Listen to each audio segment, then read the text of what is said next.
السلام علیکم ناظرین، آپ کو تازہ خبر سے آگاہ کرتے چلیں۔ ہیلی کاپٹر حادثے میں جاں بحق ایرانی صدر سمیت دیگر حکام کی نماز جنازہ آج ادا کی جائے گی۔ گزشتہ روز ہیلی کاپٹر حادثے میں جاں بحق ہونے والے ایرانی صدر ابراہیم رئیسی اور وزیر خارجہ سمیت دیگر حکام کی نماز جنازہ آج ادا کی جائے گی۔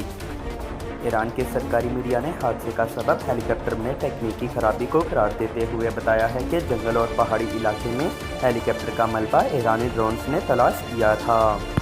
مشہد اور قم سمیت مختلف شہروں میں ابراہیم رئیسی کی وفات پر شہری غمزدہ ہیں۔ ایران میں قوم صحنہ پر آج سے 5 روز یوم سوگ منایا جائے گا۔ دوسری جانب نائب صدر محمد مقبر نے صدارتی ذمہ داریاں سنبھال لی ہیں، جبکہ ایران کے ایٹمی مذاکرات کار علی باقری کنی کو قائم مقام وزیر خارجہ مقرر کر دیا گیا ہے۔